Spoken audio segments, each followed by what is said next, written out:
नमस्कार साथियों, स्वागत आप सभी का इतिहास एकेडमी में। और दोस्तों, आज हम चर्चा करने वाले हैं एक नई कैटेगरी जो कि एनटीए ने जोड़ी है। जी हाँ दोस्तों, आप सभी को पता है कि अभी रिजल्ट आ चुके हैं और रिजल्ट के अंदर जो है एक नई कैटेगरी देखने को मिल रही है। ठीक है, बहुत सारे विद्यार्थी जो है उसमें क्वालिफाई भी कर चुके हैं, है ना। लेकिन कुछ विद्यार्थी जो है वो अभी भी कन्फ्यूजन में ही जी रहे हैं। किसी को यूँ लग रहा है कि हमारा नेट क्वालिफाई हो गया है, क्योंकि बहुत सारे मैंने मेरे कुछ स्टूडेंट्स और कुछ नॉन जो थे उनके स्टेटस देखे, जो कि ये लिख रहे हैं कि भाई नेट क्वालिफाई, कुछ लिख रहे हैं अगेन नेट क्वालिफाई, है ना। यानी एक बार किसी का हो गया होगा तो सिर्फ ओनली क्वालिफाई फॉर पीएचडी, उसको नेट मान के चल रहे हैं। ठीक है, चलिए तो देखिए सारी बात करेंगे और डिटेल से बात करेंगे, अच्छे से समझेंगे कि इस तीसरी कैटेगरी का क्या तो फ़ायदा है। ठीक है, क्या तो फ़ायदा है, और अगर फ़ायदा है तो वो कितने समय के लिए है, या अनलिमिटेड समय के लिए है या कुछ लिमिटेड समय के लिए, और अगर फ़ायदा है तो फिर उसका वेटेज कितना है, कितने परसेंट। ठीक है, सब पर बात करेंगे। देखिए, क्वालिफाई फॉर पीएचडी ओनली, इस बार बहुतों के जो है ऐसा रिजल्ट आया है। ठीक है, क्वालिफाई फॉर पीएचडी ओनली, यानी कि आप शोध के लिए, आप पीएचडी के लिए जो है क्वालिफाई कर चुके हैं। लेकिन अब मेन मुद्दे की बात यह है कि इसका क्या फायदा है ना। क्वेश्चन मार्क ये है बच्चों के मस्तिष्क में। बहुत सारे मैसेज आए, बहुत सारे जो है स्क्रीनशॉट आए रिजल्ट्स के, जो कुछ इस प्रकार का रिजल्ट था कि क्वालिफाई फॉर ओनली पीएचडी। तो बच्चे पूछ रहे थे गुरुजी क्या नेट हो गया क्या, है ना, क्या हम असिस्टेंट प्रोफेसर का एग्जाम दे सकते हैं क्या। तो प्यारे बच्चों, आइए आज थोड़ा सा डिटेल से जानते हैं। देखिए, अगर आपने इंफॉर्मेशन बुलेटिन पढ़ा हो, नेट जेआरएफ 2024 का जो इंफॉर्मेशन बुलेटिन है, उसमें भी एकदम स्पष्ट कर दिया गया था कि 3 कैटेगरी में इस बार जो है रिजल्ट हमारा आने वाला है। देखिए, आपको मैं दिखा देता हूं, अगर आपने नहीं पढ़ा होगा तो ये देख लीजिए, है ना। देखिए, ये इंफॉर्मेशन बुलेटिन था, उसके इंफॉर्मेशन बुलेटिन के पेज नंबर 4 पर जो है हमें ये जानकारी मिलती है, जिसके अंदर एलिजिबिलिटी क्राइटेरिया दिया गया था और जो 3 अलग अलग कैटेगरीज में रिजल्ट आना था उसकी बात की गई थी, है ना।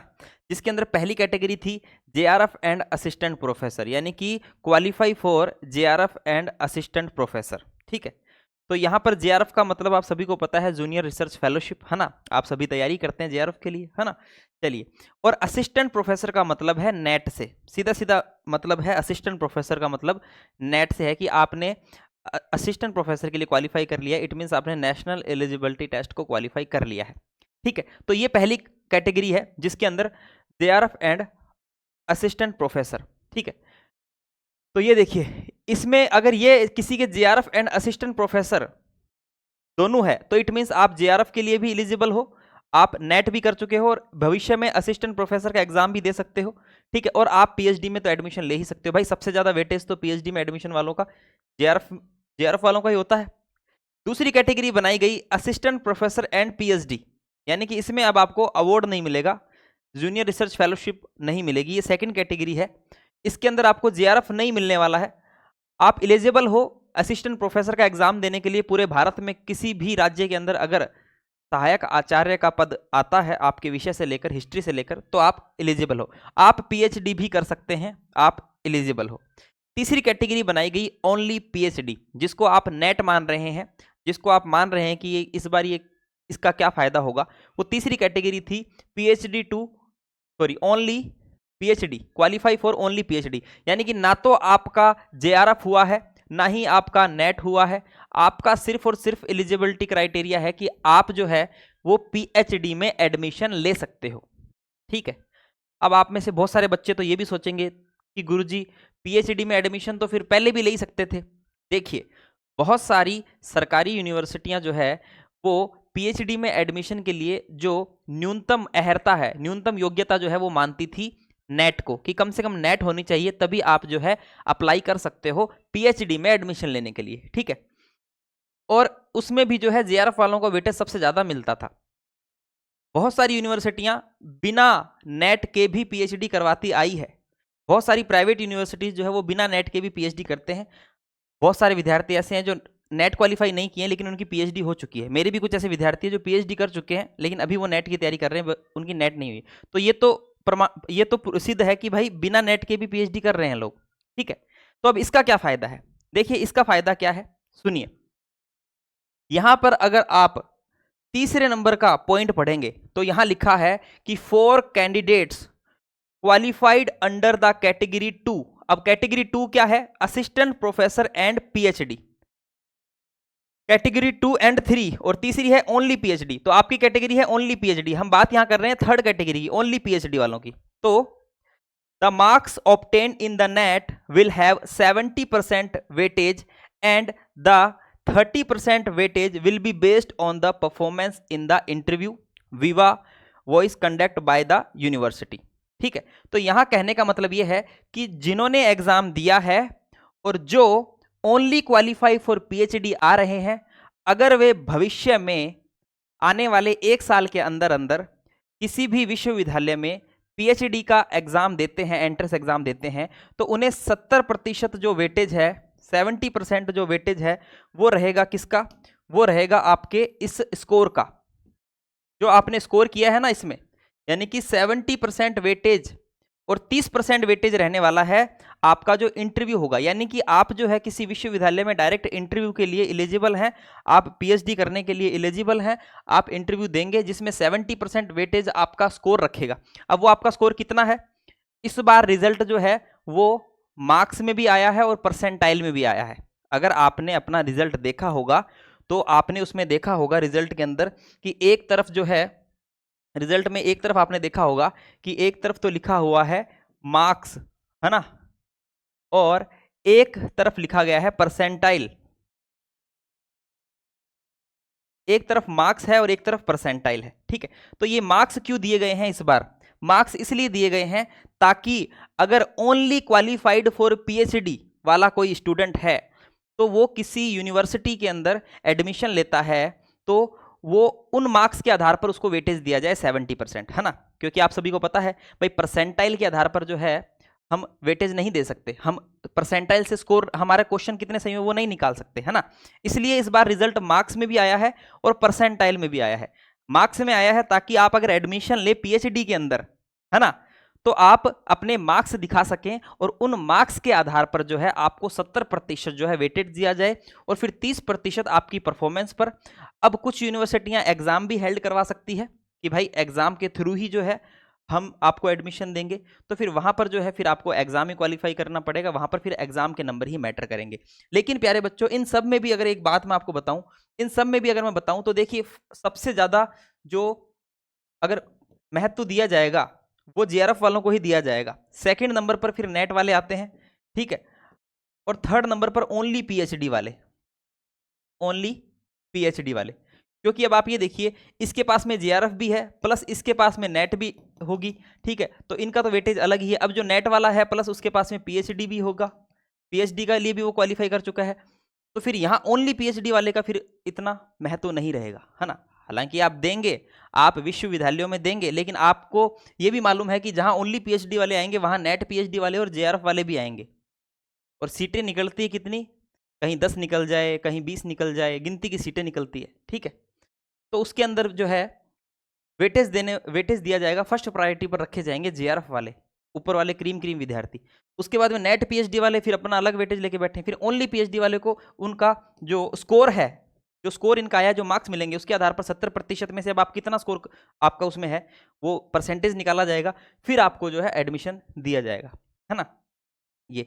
और दूसरी बात आप ये देखिए कि यहां पर जेआरएफ सर्टिफिकेट की जो वैलिडिटी होती है वो 3 साल के लिए होती है, 3 ईयर, ठीक है। 3 साल के अंदर अंदर आपको एडमिशन लेना पड़ता है, जो कि इजीली हो भी जाता है अगर प्रयास करें तो, ठीक है। दूसरा, नेट की वैलिडिटी लाइफ टाइम है, ठीक है, ये लाइफ टाइम रहने वाली वैलिडिटी है, फॉर एवर। आप कभी सर्टिफिकेट देखेंगे नेट का, उसके नीचे लिखा होगा this certificate is for ever, मतलब ये जो है इसकी वैलिडिटी जो है is for ever, validate for ever, ठीक है। और ये पीएचडी, ओनली पीएचडी वाला, इसके लिए भी आपके लिए सर्टिफिकेट जारी किया जाएगा, उसकी टेंशन मतलब आपको सर्टिफिकेट मिलेगा। लेकिन दोस्तों उसकी वैलिडिटी होने वाली है ओनली 1 साल, 1 साल। यानी कि अगर आप 1 साल के अंदर अंदर किसी विश्वविद्यालय के अंदर एडमिशन ले लेते हैं तो आपको इसका फायदा मिलने वाला है। जब से आपका रिजल्ट आया है तब से लेके अगले 1 साल तक आप एलिजिबल हैं पीएचडी करने के, ठीक है। अब आप पहली बात तो ये सोचना कि 1 साल के अंदर, पहली बात तो अगर कोई ऐसा चाहे कि भाई स्टेट में ही मैं पीएचडी करूं, मेरे राज्य में ही करूं, तो स्टेट में बहुत कम निकलती है सीटें, बहुत निकलती भी कम है। और फिर आप खुद सोचिए कि निकलेगी तो वहाँ जेआरएफ वाला भी पहुँचेगा, उसको तो भैया फेलोशिप चाहिए, वो तो पहले पहुँचेगा। नेट वाले भी पहुँचेंगे, ठीक है, और फिर आपको भी वहाँ पहुँचना है, ठीक है। और फिर आपके पास में तो समय सीमा भी 1 साल है, और 1 साल में कितने के एग्जाम हो जाएंगे, है ना। तो ये एक सर्टिफिकेट अलग से बनाया गया, इसकी वैलिडिटी मात्र 1 साल रखी गई। अब वो आपके हाथ में है भाई, 1 साल में आप कैसे हाथ पांव मार के एडमिशन लेते हैं, ठीक है। उसमें भी फिर आगे और मारा मारी है। चलिए, तो ये जो तीसरी कैटेगरी है प्यारे बच्चों, ये केवल और केवल क्या है, केवल और केवल आपको पीएचडी के लिए योग्य बनाती है, वो भी केवल 1 साल तक। अगर आप इसमें एलिजिबल, अगर आप एडमिशन नहीं ले पाते हैं तो उसके बाद में फिर आपको दोबारा से ऐसा एग्जाम देना पड़ेगा, और फिर दोबारा जो है एलिजिबल होना पड़ेगा। 1 साल बाद में इसकी वैलिडिटी खत्म हो जाएगी, ठीक है। और जेआरएफ का क्योंकि 3 साल है, पहले 2 साल होता था, फिर कोरोना के बाद में 3 साल कर दिया। और 3 साल में तो चलो मैं मान के चलता हूँ कि एडमिशन हो ही जाता है। मैंने भी 3 साल में 2 यूनिवर्सिटीज़ में एडमिशन ले लिया था, और मेरा दोनों में ही सिलेक्शन हो गया था। एक यूनिवर्सिटी थोड़ा सा मेरे वर्क प्लेस से बहुत दूर थी, इस वजह से, ज़्यादा दूर होने की वजह से मैं नहीं गया था। दूसरी जो है वो बिल्कुल पास में थी, तो इस वजह से मैंने वहाँ फिर एडमिशन लिया, कुछ समय वहाँ और फिर कुछ समय यहाँ। तो कहने का मतलब यही है कि 3 साल तो चलो एक पर्याप्त समय है, 3 साल में तो हमें भर्तियाँ भी देखने को मिल जाती है, लेकिन 1 साल जो है वो थोड़ा इतना पर्याप्त नहीं है, क्योंकि यहाँ पर केवल ओनली पीएचडी वाले ही नहीं है, यहाँ पर जेआरएफ वाले भी साथ आएंगे, आपके नेट वाले भी साथ आएंगे, ठीक है। तो ये जो कैटेगरी है ये सिर्फ पीएचडी वाले के लिए है, ठीक है। बाकी आप असिस्टेंट प्रोफेसर के लिए क्वालिफाई नहीं हो। अगर आपको असिस्टेंट प्रोफेसर बनना है तो आपको फिर एग्जाम देना पड़ेगा। ये सर्टिफिकेट ओनली पीएचडी वाला आपको कोई असिस्टेंट प्रोफेसर की योग्यता नहीं देता है, याद रखना, ठीक है ना। चलिए, तो ये था इस कैटेगरी का, इसका कोई विशेष फायदा मुझे तो नज़र नहीं आता है, ठीक है। हाँ ठीक है, आप डायरेक्ट पीएचडी के लिए एलिजिबल हो, 70% वेटेज रहेगा उसका, है ना। ये एक थोड़ा बहुत फायदा मानो, लेकिन वो भी कितना भाई, वो भी कितना, क्योंकि आप वहाँ जाओगे 70% वेटेज का यूज़ तो तब करोगे ना जब ऊपर 10 सीटें हैं। अब 10 सीटों में फिर जेआरएफ वाले आ जाएं सारे, तो फिर तो क्या वेटेज रहा उसका, फिर क्या लेके जाओगे। बस जेआरएफ वालों को पहली प्राथमिकता दी जाएगी, नेट वालों को प्राथमिकता दी जाएगी, नेट वाले को दी जाएगी, उसके बाद में आपका नंबर आएगा। सीटें गिनती की आती है, तो फिर आप वहाँ अपना प्रदर्शन क्या क्या कर पाओगे, है ना। तो ये थोड़ा सा मामला ऐसा ही है। बाकी ठीक है, अच्छी बात है, अगर कोई क्वालिफाई हुआ है तो प्रयास करना चाहिए, देखिए, है ना। और हो जाए तो बहुत अच्छी बात है, नहीं तो फिर एग्ज़ाम दीजिए, नेक्स्ट टाइम फिर एग्ज़ाम होगा, और कम से कम नेट क्वालिफाई करें, क्योंकि नेट का मतलब ही क्या है, असिस्टेंट प्रोफेसर और पीएचडी, है ना। ओनली पीएचडी करके आप असिस्टेंट प्रोफेसर के योग्य नहीं रहोगे। हाँ, पीएचडी कर लोगे उसके बाद में आप योग्य रह सकते हो, पीएचडी पूरी होने के बाद में आप एलिजिबल हो सकते हो असिस्टेंट प्रोफेसर के, लेकिन पीएचडी को पूरी करने में भी 4 से 5 साल लग जाते हैं, फिर 4 से 5 साल बाद में एक उम्र का दायरा भी खत्म हो जाता है ना। तो वो सारी चीज़ें हैं। चलिए दोस्तों, तो प्रयास कीजिए और कोशिश कीजिए कि असिस्टेंट प्रोफेसर और जेआरएफ के लिए एलिजिबल करें, ठीक है। बाकी उम्मीद करता हूँ ये क्लास आपको अच्छी लगी होगी। इतिहास अकेडमी से आप जुड़कर अगर तैयारी करना चाहें तो दोस्तों, इतिहास अकेडमी का जेआरएफ फाउंडेशन बैच चल रहा है, आप उसमें जुड़ सकते हैं, एप्लीकेशन इंस्टॉल कर लीजिए। अगर मेरे द्वारा दी गई जानकारी आपको अच्छी लगती है तो दोस्तों चैनल को जरूर सब्सक्राइब करें और लाइक करें, शेयर करें। मिलते हैं नेक्स्ट क्लास में, तब तक के लिए जय हिंद, जय भारत, धन्यवाद।